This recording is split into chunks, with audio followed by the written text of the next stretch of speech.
Bonjour et bienvenue à une nouvelle critique de Manga Anime Fan. Aujourd'hui, je vous parle du tome 10 de Love X Dilemma. Tome 10, bah.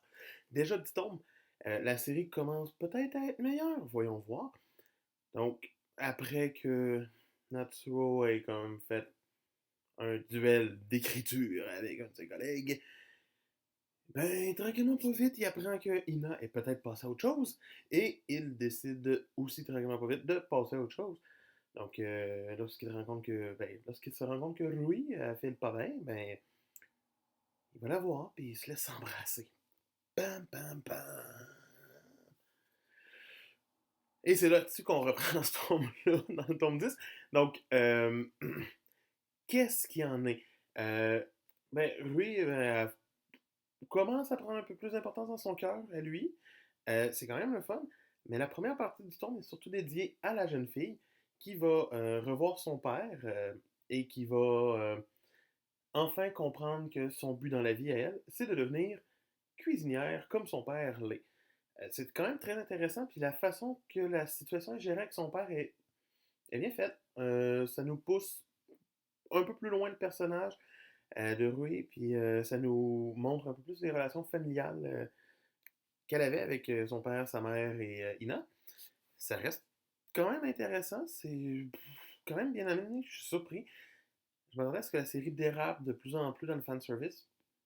On a un beau chapitre qui me le prouve là-dedans, par exemple. Mhm. Donc, pour la première partie du tome, c'est sympathique. Le chapitre fanservice du On a trouvé une brassière dans le club de littérature, puis on sait pas c'était qui, est un petit peu plate. Un petit peu genre, mettons quelque chose de léger entre deux arcs plus lourds. Parce qu'après ça, on s'en va au prochain voyage d'été. Et Natsuo revoit Ina et commence à essayer de la retrouver. Le tome se finit sur Natsuo qui arrive à l'appartement d'Ina. Il y a hâte de voir comment ça va évoluer. Mais c'est un peu décevant que le gars qui commence à avoir des sentiments pour lui commence à se dire ah non, j'ai revu Ina! Ah, Ina, t'es. Non, non, man.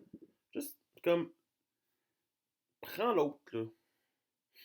Allume, man. Donc, pour ça, c'était un bon ton. J'ai apprécié quand même, même s'il y avait un petit peu de longueur. Mais ça reste quand même un très bon ton. Puis pour ça, j'y donne un très solide 14 sur 20. C'est ma note.